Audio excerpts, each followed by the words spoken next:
I knew it all along. All the Red Sox offense needed was to put Masataka Yoshida in the cleanup spot, and everything else would figure itself out. You, me, everyone knew it, man. Everyone knew that's exactly what they needed. Look it up. I definitely never said that anytime Yoshida's batting cleanup and Christian Campbell is in Worcester that a puppy gets cancer. Never said that. Didn't happen. Okay? Clear that from the record. But wow. The Red Sox have themselves a cleanup hitter, folks. Like, for real.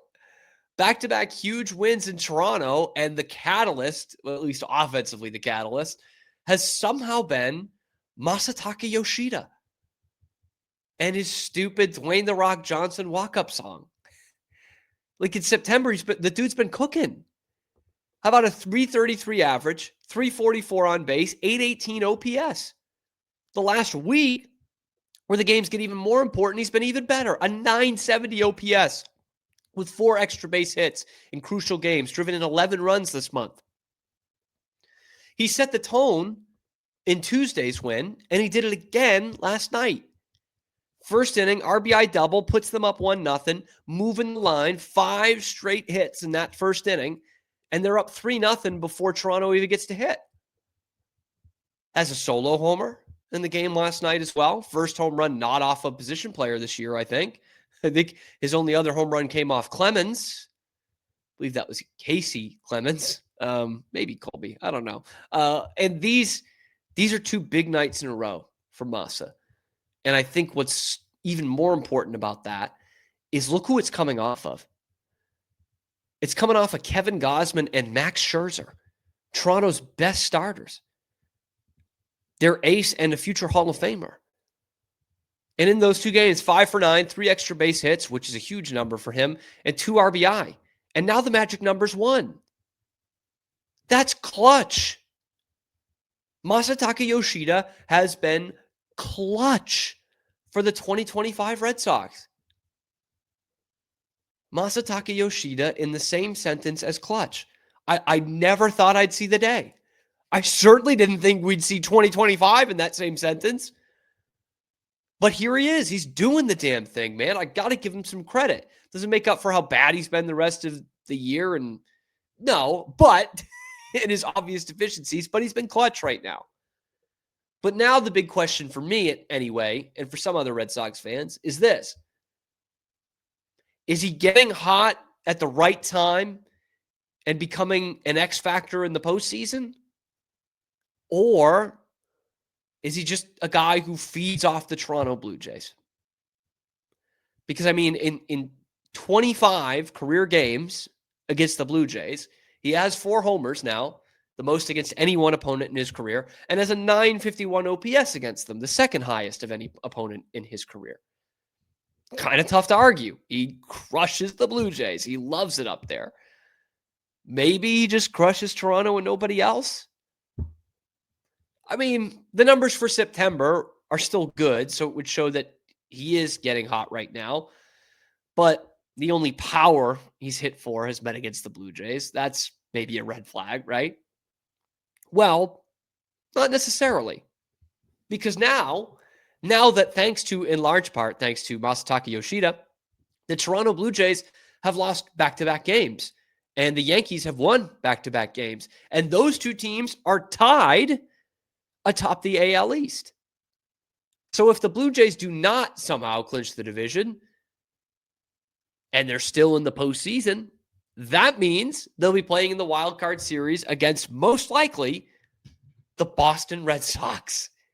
So then it doesn't matter if Yoshida just feeds off them or if he's actually hot, because that's who they're still going to be playing.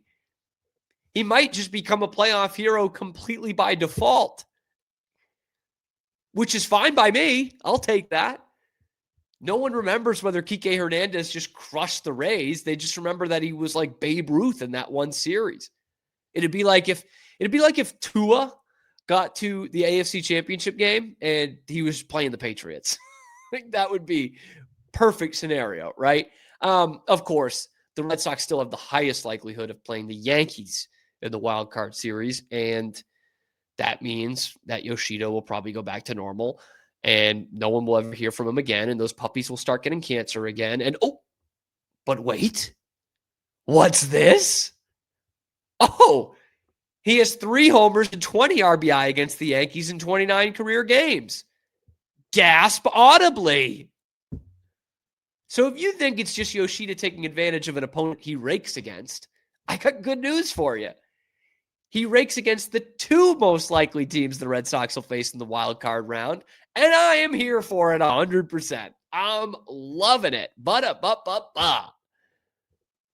Bad news is he does not rake against the Detroit Tigers, who they will be facing over the weekend in some crucial games. But maybe that'll be the test of whether he gets hot or whether he's hot or not. Play a little hot or not, Masataka Yoshida edition. The bottom line is this lineup, they needed somebody. They needed a hero. Like, you can't just expect Wilyer Abreu to hop into the lineup right away and save the middle of your lineup. Like, you're still not going to get that. You're still not getting enough from Alex Bregman, quite frankly, the last month and a half. And Trevor Story's been great, but he can't do it all by himself. One man maketh not a lineup. Oh, yeah, and speaking of that, Roman Anthony is not walking through that door. That's where Yoshida's been so valuable. We, as Red Sox fans, we've needed someone to come along and to just keep the line moving at that spot in the lineup. He's not going to be a home run threat ever, okay? He's really not going to be an extra base hit threat. He's not going to be any kind of power threat in the United States of America. But he's keeping the line moving, keeping innings alive through the middle of that order. And with an order that's so challenged right now, they need that. And he's doing it. Full stop, he's doing it. I still wish they kept Kyle Schwarber.